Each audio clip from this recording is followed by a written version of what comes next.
네, 오늘 설교 본문은 계시록 22장 6절부터 21절입니다.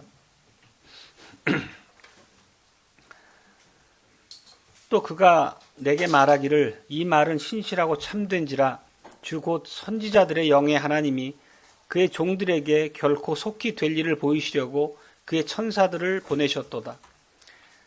보라 내가 속히 오리니 이 책의 예언의 말씀을 지키는 자가 복이 있으리라 하더라.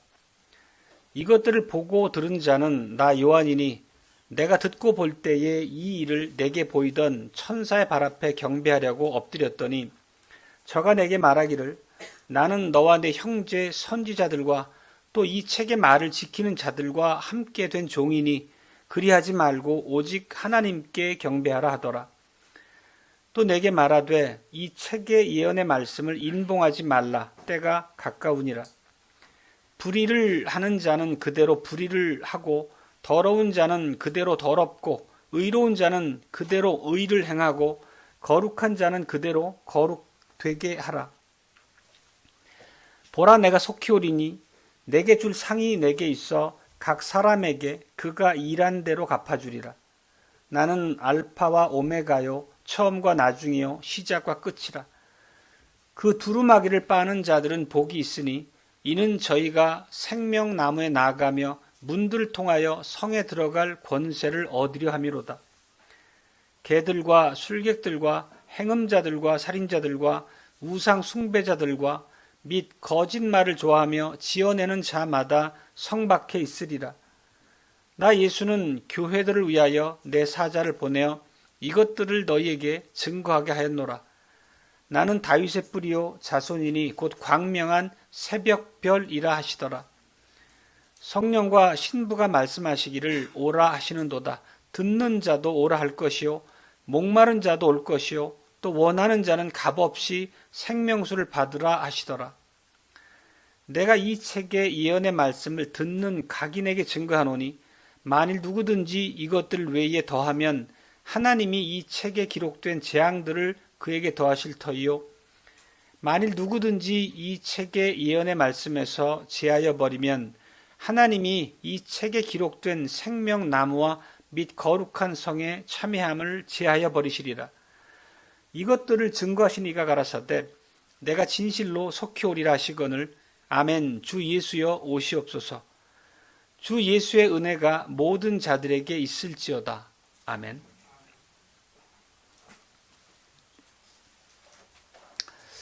예수 그리스도 사랑하는 형제자매 여러분, 이제 요한계시록 마지막 본문에 이르게 됩니다. 오늘 말씀을 보면 계시록 1장에서 선포했던 말씀이 반복되는 것을 봅니다. 즉 1장 3절 부분에서 선포했던 것처럼 오늘 말씀 본문에서도 이 예언의 말씀을 읽고 듣고 그 가운데 기록된 것을 신실하게 지키는 자들은 복되다는 말씀이 있습니다. 우리가 그런 하나님 말씀 앞에 겸비한 자세로 서게 될 때 우리 역시 그 복된 자들 안에 있게 될 것입니다. 그리고 이 말씀은 계시록 설교가 오늘로 마무리되지만 우리에게 읽고 듣고 이 말씀을 신실하게 지키는 언약적 순종이 우리에게 복되다는 것을 아는 이상 우리는 순종의 자리를 결코 하나님 앞에 설 때까지 떠나서는 안 되겠습니다. 오늘 전체 말씀을 간략히 개관해 보면 이렇습니다. 우리가 이 말씀을 붙들어야 하는 두 가지 이유를 오늘 본문에서 보게 되는데 무엇보다도 주님께서 지체하지 않고 우리에게 속히 오실 것이기 때문입니다. 그 속히 오신다는 의미를 우리가 좀 더 깊이 이제 후에 살펴보겠습니다. 하나님은 언약에 신실하신 분입니다. 그렇다면 속히 임하리란 그 말씀, 그 뜻, 그 본의대로 속히 임하셔서 우리에게 약속하신 모든 예언의 말씀을 1.1획도 한 말씀에 남김없이 완벽하게 이루실 것을 우리는 확신할 수 있다는 것입니다. 그리고 또 오늘 말씀 안에 이제 있는 내용처럼 속히 오신 주님께서는 우리 각 사람이 행한 대로 갚아주실 것이라는 말씀 우리 앞에 두고 계십니다. 그 말씀은 이 예언의 말씀을 붙잡고 인내한 언약의 자녀들에게는 풍성한 복과 상급을 주실 것이라는 말씀이고 또 반대로 우리가 하나님의 언약의 말씀, 이 예언의 말씀을 멸시하고 불순종한 자들에게는 이 계시록에 기록된 두려운 언약의 말씀이 저주로 임할 것이라는 것입니다.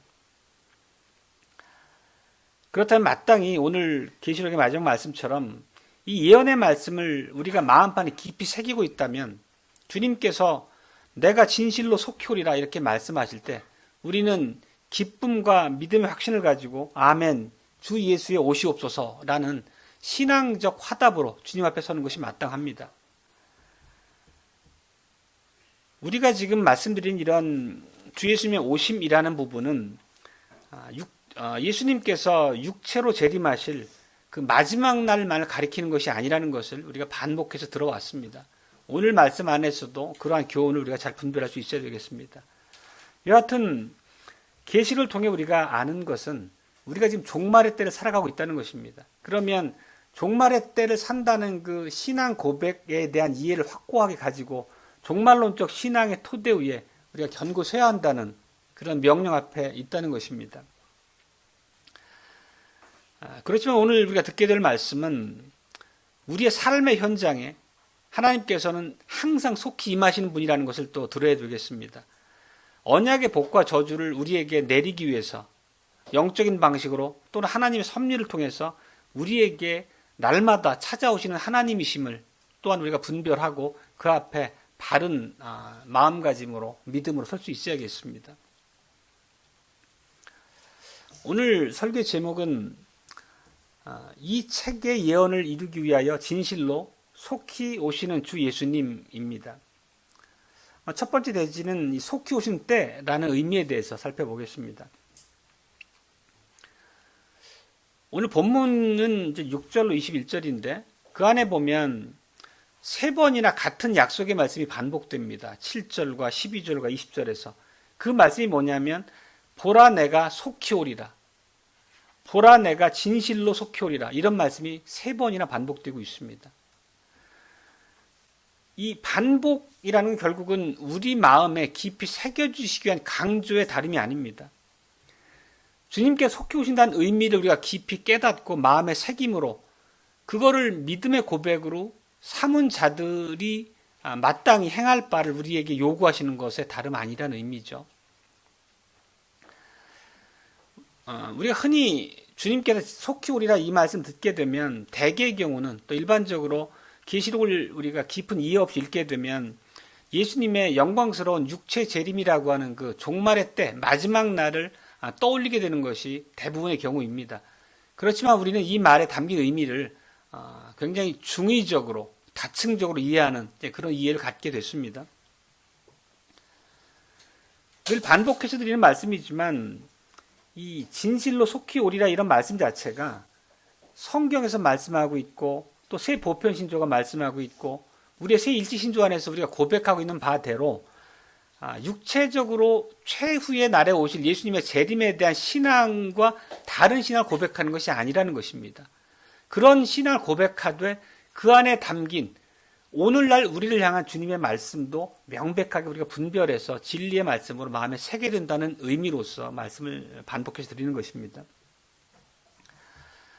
이 속히 오리라는 말씀은 궁극적인 이 역사의 최종의 시점에 국한시킬 수 없는 말씀으로 오늘 우리가 이해를 해야 되겠습니다.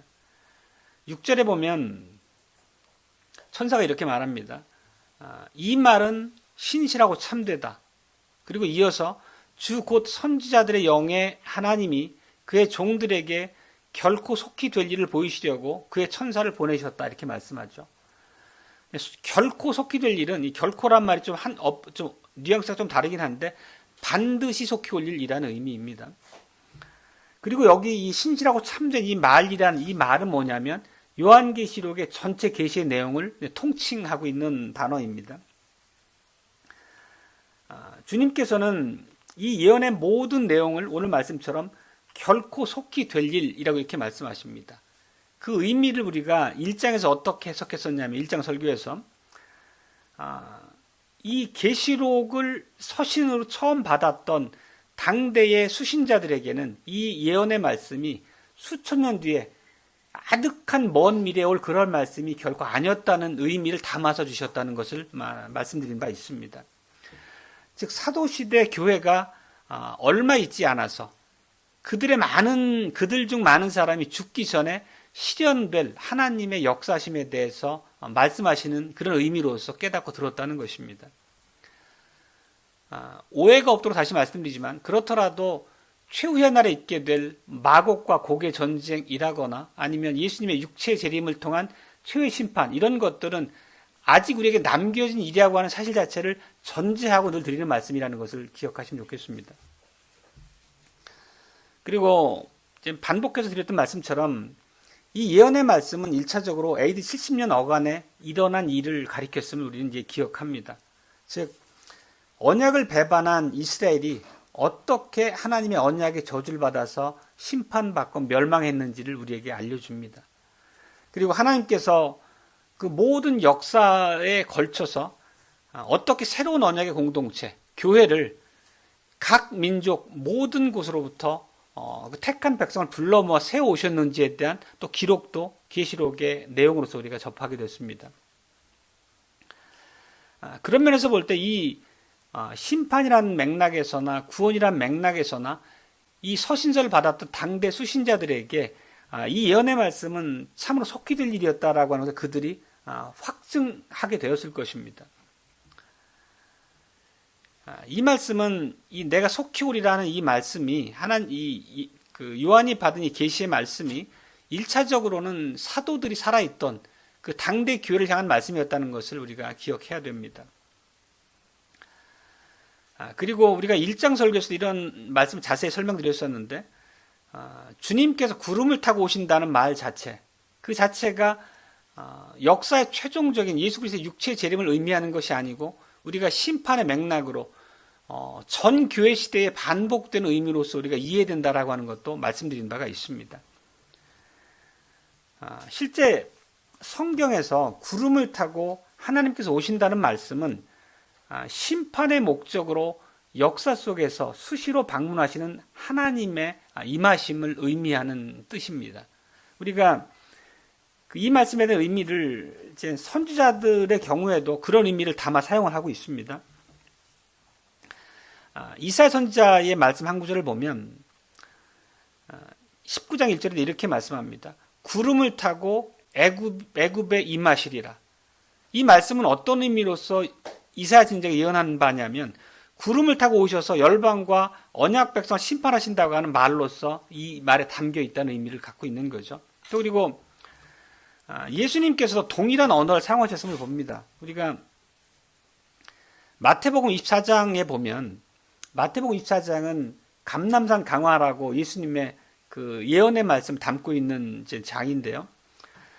예루살렘 성전이 돌 위에 돌 하나도 남지 않을 만큼 철저하게 파멸될 것을 예수님께서 예언하고 가르친 말씀입니다.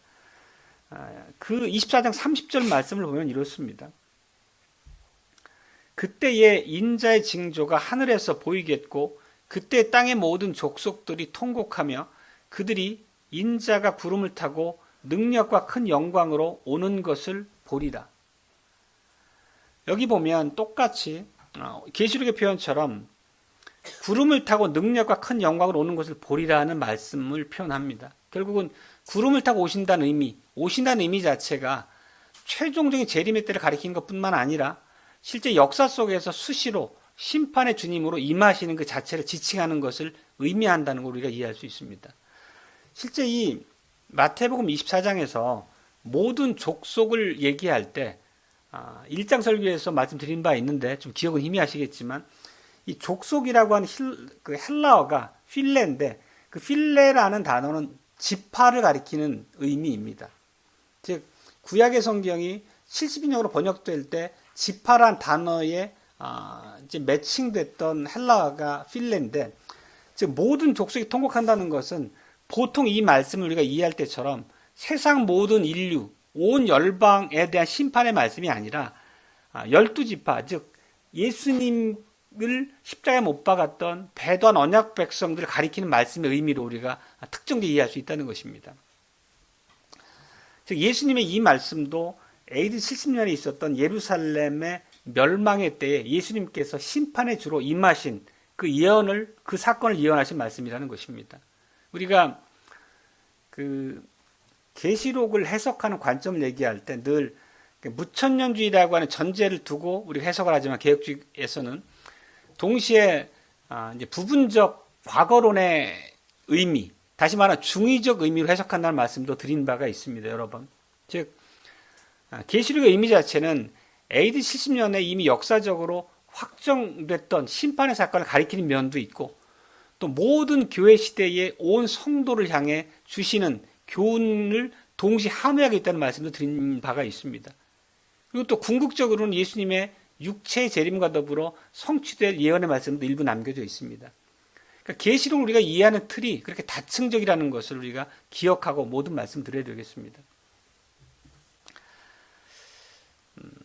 그리고 이 AD 70년의 사건은 우리가 계시록을 계속 살펴왔지만 계시록 내내 어떤 방식으로 성취되었는지를 우리에게 말씀으로 알려주셨습니다. 그게 이제 인해재앙이고 나팔재앙이고 대접재앙이고 음녀 바벨론으로 묘사된 예루살렘의 멸망이고, 많은 장에 걸쳐서 그 사건에 대한 상징적 언어를 통해서 우리에게 그 사건을 가르쳐 주셨습니다. 그렇다면 지금 이 말씀 앞에서 우리가 누구나 한 가지 질문이 이제 떠오를 만합니다. 이 소키올이라는 사건 자체가 AD 70년에 성취된 사건으로서 우리가 1차적으로 이해한다면 오늘 우리에게 속히 온다는 이 말씀의 의미가 어떻게 이해되어야 될 것인가? 우리가 믿음 안에서 이 말씀을 어떻게 살아있는 하나님의 약속으로 붙잡아야 되는가를 우리가 기억해야 되겠습니다. 깨달아야 되겠습니다. 그런 면에서는 우리가 아시아 7교회 주셨던 말씀 안에서 분명하게 오늘 우리에게 속히 오리란 이 말씀이 어떤 의미로서 받아들여져야 되는지를 이해할 수 있게 됩니다. 계시록 2장에 보면 에베소 교회가 처음 사랑을 버린 것을 책망하시면서 이렇게 말씀하셨습니다.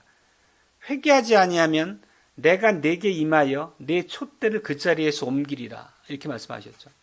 이거는 그들 교회에게 그들의 죄악된 잘못된 행동을 즉시 회개하도록 촉구하고, 그렇지 않으면 촛대를 옮긴다고 하는 심판이 너희 때에 임할 수 있다는 경고의 말씀으로 받아들여졌겠죠.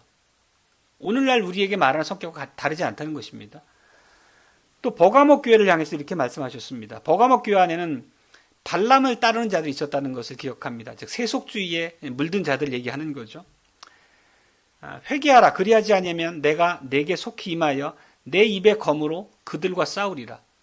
이 말씀 역시도 당장 너희 교회 안에 있는 그 불진실한 죄의 행동을 고치고 회개하지 않으면 너희를 징계한다는 하나님의 경고의 말씀으로 그들에게 이해가 됐을 것입니다. 이처럼 에베소 교회나 버가모 교회에게 주신 내가 속히 오리라는 말씀, 또 본문에 동일한 말씀의 의미로 말씀의 표현을 우리에게 주어져 있습니다. 그러면 에베소 교회에 그랬고 버가모 교회에도 그랬고 다른 교회에게 이해됐던 것처럼 이 모든 속히 오리라는 말씀 자체는 최종적인 재림의 말씀으로만 이해할 수 없다는 것은 매우 명확합니다. 그리고 이것은 AD 70년에 있었던 사건을 가리키는 그 전체적인 맥락에서 이해도 있지만 그거 이외에 우리에게 주시는 교훈이 명백히 있다는 것입니다.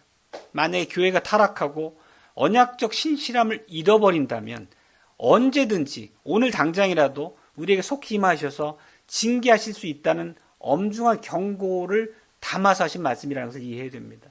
그게 바로 속히 오리라는 말씀 안에 담긴 의미라는 것입니다. 그게 반복해서 말씀드리지만 중의적으로, 즉 이미 성취된 사건으로 모든 교회 역사에 반복되는 주님의 심판의 오심으로, 또 궁극적으로 마지막 날에 임할 최종적인 심판의 자리로, 그런 모든 의미를 담아서 우리에게 두신 말씀으로 우리가 받아야 된다는 것입니다. 그게 바로 하나님께서 우리에게 요구하시는 바 이 말씀 안에 담긴 뜻입니다. 그리고 사대교회도 같은 맥락의 의미의 말씀을 하셨습니다. 깨어있지 아니하면 도적같이 임하시리라. 이 도적의 올 때를 우리가 알지 못한다는 것은 상식으로 갖고 있습니다. 그만큼 사대교회 주신 이것도 다른 모든 교회 주셨던 말씀처럼 너희 안에 있는 하나님의 말씀 앞에 불신실함을 속히 회개하고 돌이키지 않으면 언제든 올 수 있다는 말씀의 경고로 우리가 이해할 수 있겠습니다. 우리에게 주신 의미와 다르지 않죠. 그렇기 때문에 우리가 이 주님께서 속히 오리라, 내가 속히 오리라는 말씀을 우리에게 들려주실 때는 우리에게도, 오늘날 우리에게도 살아있는 주님의 말씀으로 들려져야 한다는 것입니다. 마지막 날 영광스러운 주님의 재림을 우리가 간절히 소망하지만 그 이전에라도 주님께서는 우리에게 올 수 있다는 것입니다. 교회에게 오실 수 있고 각 사람, 각 성도의 삶의 자리에도 주님께서 심판이나 상을 주시는 주님으로 오실 수 있다는 것입니다. 그렇다면 우리가 이렇게 하나님의 역사적인 그 전체 과정 안에서 심판과 구원에 주로 오셨던 바도 있고 또 섭리적으로 모든 시대에 하나님께서 통치하는 그 자리에 우리 주님이 서 계시다고 하면 그 마땅한 고백을 가진 우리로서는 어떠한 삶의 태도를 가져야 될지가 매우 명확한 거죠. 주님께서는 지금도 살아계셔서 교회의 순결함을 늘 관망하고 계신다는 것입니다. 늘 바라보고 계신다는 겁니다. 우리에게 언약적 신실함을 요구하는 말씀으로 설교를 통해서나 우리의 고백을 통해서나 하나님의 말씀을 우리가 읽을 때나 동일하게 우리에게 반복해서 요구하십니다. 그리고 우리가 마땅히 요구되는 언약 백성의 신실함을 잃어버릴 때 언제라도 주님은 우리가 예상하지 못한 때 오실 수 있다는 것을 말씀하고 계십니다. 그렇다면 우리가 마지막 때 예수님의 육체적 재림의 때만 바라보면서 안일한 태도로 오늘을 살아갈 수 없다는 것이 분명하겠습니다. 주님께서는 오늘 우리에게 임하셔서 우리에게 은혜를 베풀 수도 있고 우리에게 심판의 징계로 우리를 치실 수도 있다는 의미입니다. 그리고 에베소 교회에 주셨던 말씀처럼 우리 교회에 두신 촛대를 옮기실 수 있다는 말씀입니다. 촛대를 옮긴다는 의미를 우리가 이미 말씀드린 바 있지만 결국 하나님께서 더 이상 그 교회에 거하지 않으신다는 거죠. 그러면 이미 생명을 잃어버린 교회는 문의는 교회일지 모르지만 더 이상 하나님께서 함께하지 않는 그냥 죽은 교회라고 하는 의미의 다름 아니죠. 그런 심판이 임할 수 있다는 것이 모든 시대 모든 교회가 정직하게 들어야 되는 말씀으로 우리가 이해해야겠습니다. 그렇다면 주님께서 이렇게 속히 오시는 그 목적에 대해서 우리가 좀 더 깊이 살펴보겠습니다. 이게 두 번째 대지입니다. 주님이 속히 오시는 이유, 목적에 대해서입니다. 주님께서 오늘 주신 말씀처럼 지체하지 않고 속히 오신다는 그 궁극적인 이유는 무엇이겠습니까? 지금 첫 번째 대지에서 드렸던 말씀처럼 결국은 언약적 축복 혹은 언약적 저주를 주님이 약속하신 내용대로 신실하게 집행하시기 위해서 이 역사의 무대에 찾아오신다는 것으로 이해해야 되겠습니다. 12절 말씀이 그 내용을 담고 있는 거죠. 12절 한번 같이 보시겠습니다. 보라, 내가 속히 오리니 내가 줄 상이 내게 있어 각 사람에게 그의 일한 대로 갚아주리라. 실제 이 말씀은 1차적으로 이 서신을 받았던 당대 교회에 주신 말씀이라는 것을 계속 말씀드렸죠. 결국 예수님을 거절하고 십자가 못 박아 죽인 당대 배도한 이스라엘에게 언약적 저주를 내리기 위해 임하심을 얘기하시는 거죠. 그리고 우리가 계시록의 마지막 장이니까 그동안 전체적으로 이런 맥락의 말씀들로서 하셨던 바를 다시 한번 우리가 떠올려 보면 6장에서 인해 재앙으로 어떻게 언약적 심판이 배도한 백성들에게 임했는지를 살폈죠. 또 그 다음에 8장, 9장에서 나팔 재앙으로 묘사됐고 또 16장에서는 그 대접 재앙으로 그 언약에 배도한 그들이 어떻게 심판받았는지를 우리가 살폈습니다. 그리고 또 13장에서는 교회를 핍박하고 성도들의 피를 흘리게 했던 두 짐승, 말하자면 로마 제국이라고 하는 세속의 권력과 유대 그 지도자들이라고 하는 종교 권력을 어떻게 심판하셨는지를 우리가 들은 바 있습니다. 그리고 17장이나 18장에서는 이제 음녀 바벨론이라는 표현이 등장하죠. 그거는 이제 예루살렘, 배도한 이스라엘을 가리키는 말씀인데 음녀 바벨론이 돼서 만국을 미혹하는 예루살렘 성전의 잘못된 그런 종교 행태를 파멸하는 그런 묘사로서 우리가 AD 70년의 그 성신의 약속의 성격을 이해한 바가 있습니다. 그리고 21장에서는 구약적 체제의 완전한 종교로서 처음 하늘과 처음 땅을 닫으셨다라는 표현으로 들었었죠. 그럼 모든 장의 다양한 표현으로 우리가 가르친 바가 동일하게 배도한 언약 백성 이스라엘을 심판하신다는 맥락으로 우리가 해석한 바가 있었던 거죠. 이런 것을 보더라도 그리스도께서 오신다는 것은 결코 추상적인 사건으로서 이해할 수 없다는 것을 분명히 우리가 기억해야 되겠습니다. 구름을 타고 속히 오시리라. 심판과 구원의 맥락으로 역사의 때에 상시로 방문하신다, 무시로 방문하신다는 의미 자체가 그냥 하나의 관념, 아니면 하나의 그냥 개연성으로 우리가 붙잡아서는 안 된다는 것입니다. 매우 현실적이고 시급한 하나님의 우리를 향한 경고요, 말씀임을 우리가 반드시 우리 마음속에 기억을 하고 각인시켜야 된다는 의미입니다.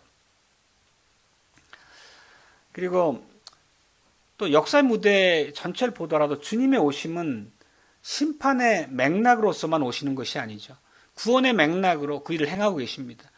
우리가 앞서 살폈던 계시록의 모든 내용 안에 함축되어 있습니다.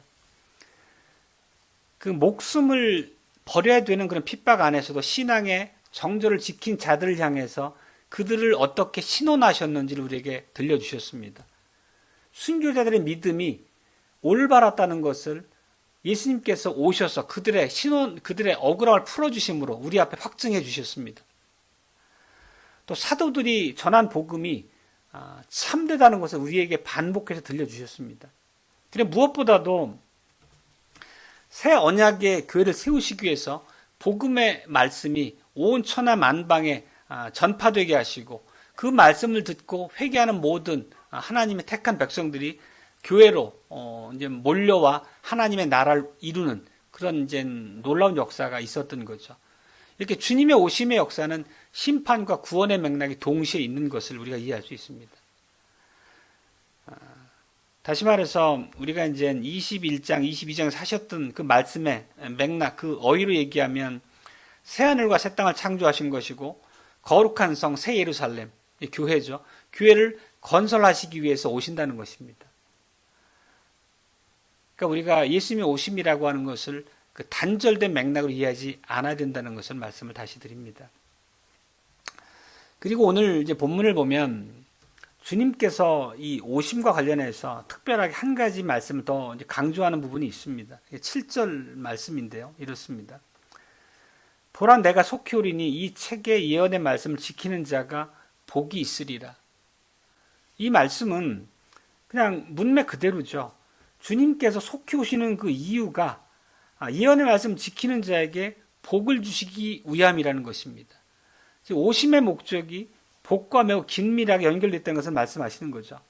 이거는 우리가 계시록의 말씀 처음 읽을 때 1장에서 굉장히 강조해서 반복해서 드렸던 말씀입니다. 1장 3절의 말씀과 거의 같은 말씀이거든요. 1장 3절 말씀을 읽어보면 이렇습니다. 이 예언의 말씀을 읽는 자와 듣는 자들과 그 가운데 기록한 것들을 지키는 자들이 복이 있나니. 그럼 이 예언의 말씀을 지킨다는 것이 무슨 의미겠습니까? 물론 예언의 말씀을 순종한다고 하는 그런 포괄적인 의미로 우리가 말씀할 수 있겠지만 조금 더 구체적인 강조점을 18절과 19절 말씀에서 볼 수 있습니다.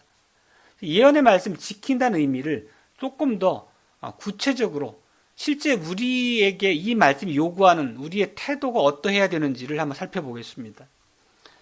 한마디로 말씀해보면 이 책의 말씀에 기록된 바를 무엇 하나도 더하거나 무엇 하나도 빼서는 안 된다는 말씀으로 그 예언의 말씀을 지킨다는 의미를 해석해서 들려줍니다.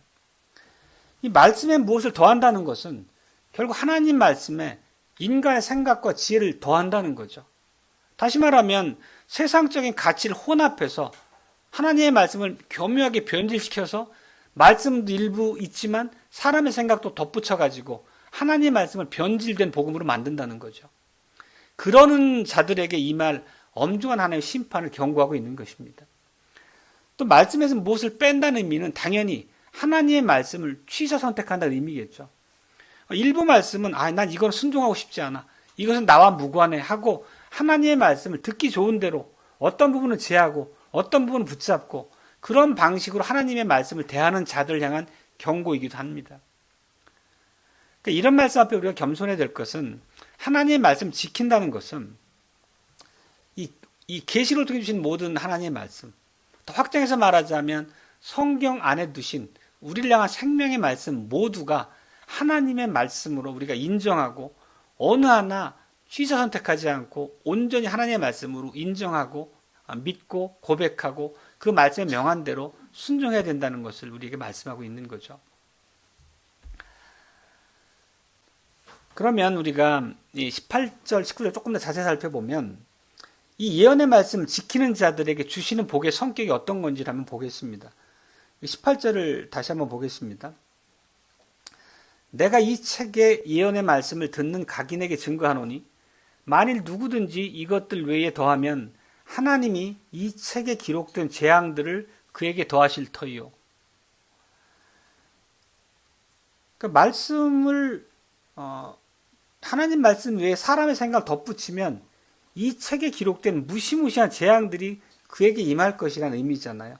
그러면 이제 반대로 해석해서 우리가 하나님의 말씀을 온전하게 액면 그대로 이해하고 더하지 않고 그 말씀 순전히 받아들이고 고백하고 순종하게 되면 모든 재앙이 나와 무관하다는 거죠. 그 얘기는 하나님께서 놀라운 영원한 생명, 영생의 풍성함을 주신다는 말씀이고 우리 삶의 평강으로 늘 채워주신다는 얘기고 우리의 소망이 언제든 굳건하게 내 마음속에 자리 잡을 수 있도록 우리의 믿음을 지지하신다는 의미겠습니다. 19절에 보면 이렇습니다. 만일 누구든지 이 책의 예언의 말씀에 제하여 버리면 하나님이 이 책에 기록된 생명나무 및 거룩한 성에 참여함을 제하여 버리시리라. 결국 생명책에서 없애버린다는 의미죠. 구원의 백성의 자리에서 버리신다는 의미의 다름 아닙니다. 그렇다면 반대로 동일하게 앞서 말씀드렸던 것처럼 말씀을 제하여 버리지 않는 신실한 백성이라면 생명나무 및 거룩한 성에 참여할 자격을 얻게 된다는 것입니다. 생명나무에 참여한다는 것이 뭐죠? 생명나무는 지난 시간에 말씀드렸던 것처럼 우리 주님 예수 그리스도를 가리키는 상징적 표현이죠. 즉 예수님께 참여한다, 그리스도께 참여한다는 의미는 예수님께서 십자가에서 죽으시고 부활하시고 승천하셔서 지금 만유의 주제로서 온 땅을, 온 우주를 다스리고 계신 거죠. 그리고 그분께서 우리의 구속의 주님이시기 때문에 예수님의 모든 구속의 은혜가 우리에게 주어진다는 의미의 다름이 아닌 거죠. 그 예수님께 우리가 연합한다는 의미로 우리가 이해하고 있는 바죠. 그리고 보면 이 말씀을 제하지 않는 자들은 거룩한 성 새 예루살렘에 참여한다는 의미도 또 말씀하고 있습니다. 거룩한 성 새 예루살렘은 교회를 얘기하는 거죠. 즉 하나님의 말씀 앞에 신실한 언약의 백성들은 교회에 참여할 자격이 주어진다는 것입니다. 다시 말하면 교회라는 것이 이 가시적인 지역 교회의 신실한 회원의 자리에 서 있다는 것이 우리 구원의 실질을 말씀하고 있다는 것입니다. 우리가 그리스도께 참여하고 생명나무에 참여한다는 의미, 또 교회에 참여한다는 의미 자체가 지역교회의 신실한 회원의 자리에 서 있는다는 의미입니다. 우리가 하나님의 백성이라고 하는 걸 증거할 수 있는 그런 유일하고 확실한 근거는 참된 교회의 회원으로 서 있는 그거 이외에 달리 말할 게 없다는 것입니다. 우리가 벨직 27항에서도 그리스도 교회에 가입해야 될 의무를 배웠지 않습니까? 동일하게 하나님을 아버지라 부르는 모든 백성들은 어머니로서의 교회 안에, 교회 품 안에 있지 않고서는 하나님의 언약 백성을 증거할 만한 아무런 근거가 없다는 말씀입니다. 그렇기 때문에 나는 교회 나가지 않지만 예수 그리스도를 구주로 고백해 하나님을 믿어 라는 방식으로 자기의 신앙을 핑계 삼는 사람들은 결코 이 말씀 앞에 정당화될 수 없다는 것을 우리는 기억해야 됩니다. 그리고 교회 안에 있다는 것은 계시록적 언어로 우리가 첫째 부활에 참여한다는 의미로도 말씀드린 바 있습니다. 첫째 부활에 참여한다는 것의 의미는 말씀은 굉장히 이제 어렵게 느껴지지만 실제는 우리가 새 생명을 얻어서, 즉 거듭남의 은혜를 얻어서 새 생명이 우리 안에 임하게 됐고, 또 우리 안에 내주하시는 성령의 역사를 통해서 하나님의 말씀을 깨닫고 그 깨닫게 한 말씀을 따라서 거룩한 삶의 방식으로 순종하는 그 자체를 얘기하는 거잖아요. 그게 첫째 부활에 참여한다는 의미고 그리스도와 더불어 왕노릇한다는 의미라는 것을 반복해서 말씀드렸습니다. 그게 바로 참된 교회에 임한 성도들이 누리는 특권이라고 말할 수 있는 거죠. 그리고 조금 더 실감나게 우리가 22장에서 들은 표현을 이제 빌려서 그 첫째 발에 참여한다, 왕노릇한다 이런 의미를 이제 묘사하게 되면 이런 것이겠습니다. 참된 교회 안에 있는 성도들이 누리는 복과 특권을 얘기하는 겁니다. 생명수 강물로 우리가 이제 목을 축일 수 있다는 것이고, 생명나무의 열매를 우리가 풍족히 먹을 수 있다는 것이고, 또 하나님과 더불어서 영생의 교제가 늘 살아있다는 것이고, 그렇죠? 이런 모든 것이 첫째 발에 참여한다는 의미의 다른 표현들로 이해할 수 있겠습니다. 왕노릇한다는 표현의 다른 의미로 이해할 수 있겠습니다. 이제 다시 우리 본문의 핵심으로 이제 돌아와서, 그러니까 뭐 지금까지 같은 맥락 말씀드렸지만 12절 말씀을 다시 한번 살펴보겠습니다. 12절에 어찌 보면 오늘 말씀을 통해서 우리가 깊이 새기고 이 말씀의 의미를 이해해야 될 부분입니다. 보라 내가 속히 오리니 내가 줄 상이 내게 있어 각 사람에게 그의 일한 대로 갚아주시리라. 갚아주리라. 결국 이 말씀은 앞서도 드렸던 말씀이지만 다시 강조해서 말씀드리면, 주님께 속히 오시는 이유는 언약적 복과 언약적 저주를 집행하시기 위해서 오신다는 것입니다. 말씀을 지키는 자들에게는 복을 주시고 말씀을 가감하는 자들에게는 저주와 심판을 내리신다는 의미가 이 한 구절에 깊이 담겨 있습니다. 그리고 우리가 속히 오신다는 말씀 자체가 오늘 내게, 우리 교회에, 내 삶의 현장에 온다는 의미와 다르지 않다는 그 의미도 우리가 깨달아야 된다는 것을 말씀드렸잖아요. 결국은 우리 주님은 언약의 주님으로 지금도 교회를 방문하신다는 것을, 그 의미를 우리가 잘 기억해야 되겠습니다. 마지막 재림의 때만이 아니라 오늘 교회에, 우리에게 예수님이 오신다는 것은 결국 이런 복음 설교를 통해서 오시는 것이고, 내가 하나님의 말씀을 읽고 듣고 배우는 그 자리에 오시는 것이고, 또 내 삶의 현장에 우리 교회가 역사하는, 행보하는 모든 자리에 또 섭리의 주님으로 오신다는 의미이고, 또 모든 단계마다 우리를 보살피시는 축복, 또 우리 하나님의 말씀을 신실하지 못할 때 징계하는 그 모든 과정 자체가 오심의 의미로 우리가 이해해야 되겠습니다. 앞서도 말씀드렸지만 예수님의 속히 오시는 이 말씀 자체를 그냥 언젠가 오시겠지, 그래 최후의 심판이 있을 거야 라는 정도의 개연성을 가지고 이해하는 정도로서는 결코 우리의 신앙이 바로 설 수 없다는 것을 다시 말씀드립니다. 주님은 오늘도 오시는 것이고 우리 교회, 우리 각 삶에, 각 개인 삶의 현장에 반복해서 날마다 오실 수 있다는 것을 기억해야겠습니다. 그렇다면 이런 주님의 오심을 기대하고 또 마땅히 그 앞에 서야 될 우리의 태도가 어떠해야 될지가 떠오르죠. 하나님의 말씀 앞에 늘 신실한 태도로 살아야 한다는 것을 의미합니다. 조금 더 오늘 이 계시록 안의 표현을 이제 살펴서 의미를 새겨보면, 내가 진실로 속히 오리라 라고 우리에게 말씀하실 때 거기에 대한 우리의 태도가 어떠해야 되는지를 함축하고 있는 한 구절이 있습니다. 아멘, 주 예수여 오시옵소서. 이런 말로 우리가 응답할 수 있어야 되겠습니다. 내가 만약에 하나님의 언약 백성의 마땅한 정체성에 관심도 없고 평소 사는 삶의 태도가 이와 무관하다면 아멘, 주 예수 오시옵소서라고 하는 말씀을 확신과 믿음의 맹세라는 태도로 드릴 수 있겠습니까? 결코 그럴 수 없습니다. 이것은 단지 언젠가 오시니까 오십시오라고 하는 그냥 감상적인 그런 단순한 메시지가 아니라 언약의 백성으로서 우리가 하나님께 드릴 수 있는 신앙의 확고한 맹세라는 의미를 담아서 고백할 수 있는 말씀이어야 되겠습니다. 이 말씀을 조금 우리가 이제 알기 쉽게 풀어 말씀드리면 이렇게 설명할 수 있겠습니다. 주님, 말씀하신 대로 오시옵소서. 말씀을 지키는 자에게 오셔서 복을 주시고 말씀을 거역하는 자에게는 심판을 내려주십시오. 주님, 우리가 사는 이 때에, 우리 교회에, 우리 사회에, 이 모든 곳에 오셔서 주님의 언약적 저주와 축복을 시행해 주십시오. 라는 말씀의 다름이 아니라는 것입니다. 바로 그런 의미가 담긴 것이 아멘 주 예수 오시옵소서라는 얘기입니다. 우리는 하나님이 속해 오신다는 말씀을 하실 때 이 말씀으로 기쁨으로 화답할 수 있어야 되겠습니다. 그게 마땅한 성도의 태도고 준비의 자세겠습니다. 우리가 얼마 전에 이제 데더스 목사님의 그 책을 사경회 때 한번 공부한 적이 있죠. 모든 것이 다 주께로라는 책이었는데 거기에서도 그 마지막 부분에서 아멘이라는 것에 대해서 살펴봤었던 거 기억하시죠?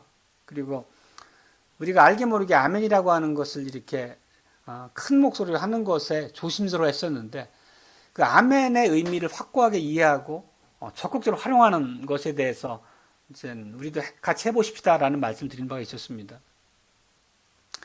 그러면서 이제 그때 한 가지 드렸던 그 과거의 사건 자체가 그 이스라엘 백성이 여리고성과 아이성 전투에서 승리하고 세겜에 이르렀을 때 모세가 주었던 예언에 따라서 언약의 갱신의 예식을 치르게 되잖아요. 그래서 세겜 땅 양편에 있는 에발산과 그 그리심산 두 편에 백성이 나뉘어 서고 언약의 복과 저주가 선포되면 그 모든 백성들은 아멘이라고 하는 큰 목소리로 화답하는 그런 예식을 치렀었잖아요. 그 의미 자체가 오늘 주 예수여 오시옵소서, 이 마라나타라는 말씀이죠. 이 말씀을 통해서 우리가 담아서 고백하는 아멘과 다르지 않다는 것입니다. 즉 언약 백성들이 하나님 주신 땅 가나안 땅에 입성해서 이제 두 번의 전투에 승리를 하고 앞으로 이제 수많은 하나님 주신 전쟁을 시행하게 될 텐데 그 전쟁의 시행을 앞두고 언약의 갱신을 통해서 언약적 축복과 저주가 얼마나 확고하게 너희들 위해 임했는지를 선포하게 하시고 아멘으로 화답하게 하심으로 그들이 언약 백성의 정말 신실한 태도를 잃지 않도록 각인시켜 주시잖아요. 그들의 기억 속에. 그 말씀의 의미를 우리가 오늘 마음에 새기고 주 예수의 오시옵소서라는 말씀을 이해해야 되겠습니다. 말씀을 맺겠습니다. 이 마지막 이 마라나타에 담긴 이 언약의 맹세는 우리의 형편이나 우리의 마음 상태가 달라졌다 해서 의미가 변개될 수 있는 말씀이 아닙니다. 우리에게 주시는 거룩한 의무라는 것을 반드시 기억해야 되겠습니다. 그렇다면 우리가 이 매주일 강단에서 언약의 법이죠. 십계명 말씀이 선포될 때마다 우리가 아멘이라고 하는 이 믿음의 확신으로 하나님께 아뢰 수 있어야 되겠습니다. 그리고 하나님의 말씀을 우리가 해설하고 적용하는 모든 설교를 들을 때마다 우리가 마음속의 확신과 언약적 맹세, 다짐을 담아서 아멘으로 화답을 함이 마땅합니다.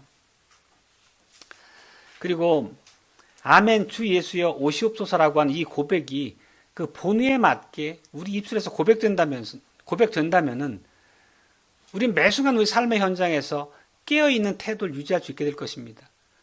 혹여 우리가 연약함으로 인해 죄의 자리로 떨어지더라도 속히 우리의 잘못과 죄를 예민하게 깨달아서 회개할 수 있는 그런 은혜를 우리에게 주실 것입니다.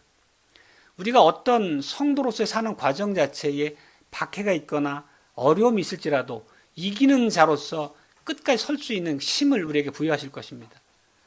그만큼 우리의 확신과 다짐을 담은 고백으로서 예수님의 속히 오심을 우리가 갈망해야 되겠습니다. 마지막으로 이렇게 말씀드립니다.